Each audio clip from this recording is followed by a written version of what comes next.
Hi, I'm Jackie Topa. A few years ago I saw this in a magazine. That was before Pinterest, so I cut the page out.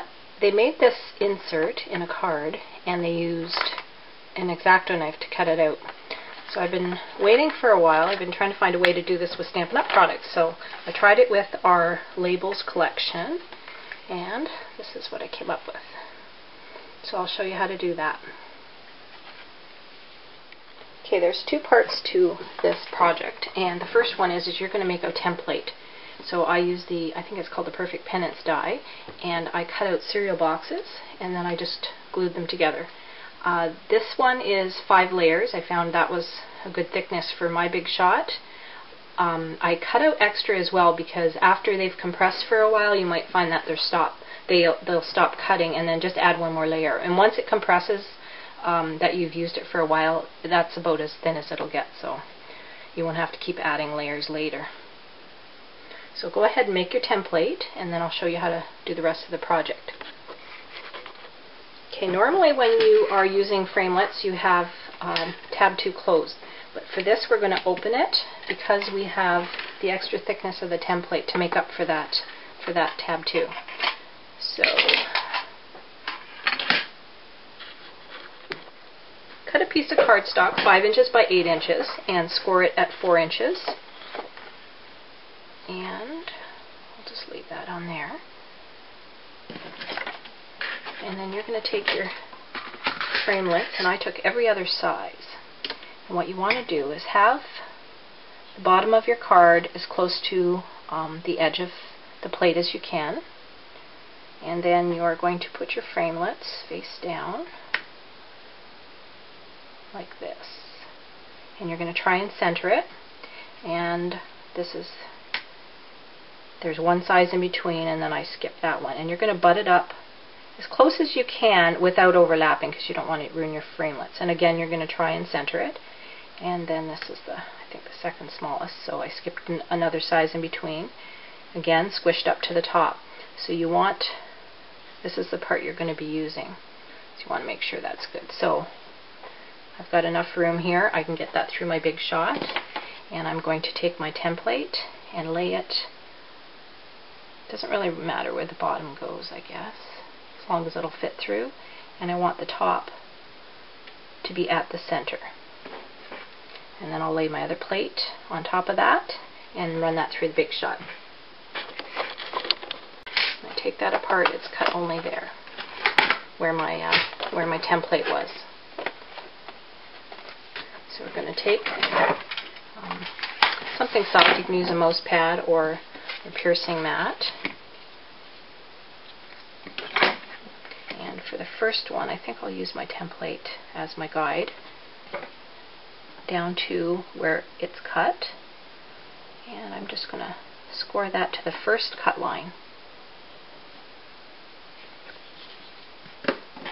And then on the second one, I want it to be in a little bit. I'm not sure if you can see my score line there. I did it in pencil.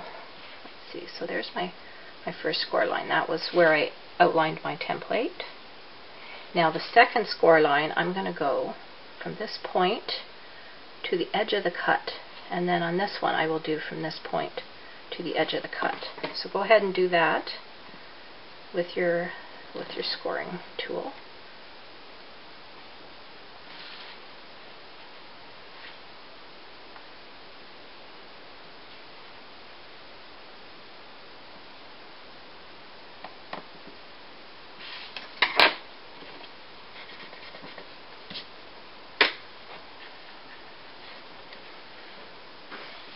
Okay, I'm going to turn mine over because I've got all these nice pencil marks on there.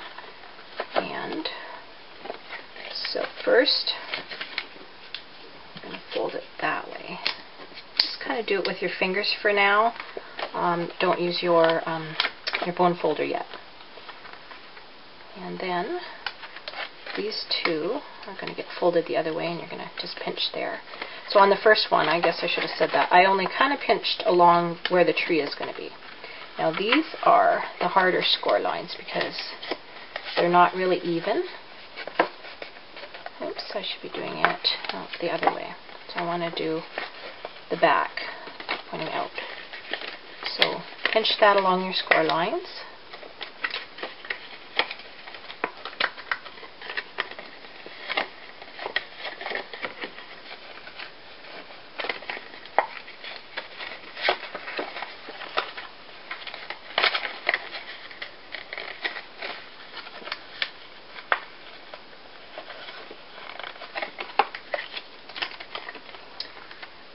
Okay, once you have everything all pinched, we are going to use the bone folder. So squish it down. Make sure it lines up on the top and the bottom. I guess it's not really all that important if it doesn't. And then take the bone folder and make sure everything is all pressed nice. So your tree is going to be going forward and everything else is going to be folded back. So we can kind of get in there and press those as well. There. So when you open that up, that's what you're going to get. So when you glue it inside your card, you're going to make sure you don't get any glue on the tree. I just did a plain card. I didn't do the front of one yet because you can really use this for anything. So I'm going to put glue on the outside, just around the tree on both sides.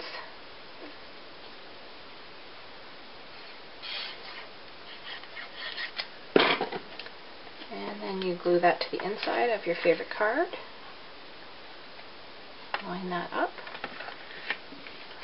Make sure I'm straight before it's stuck. And you can decorate your tree inside of your card. And there.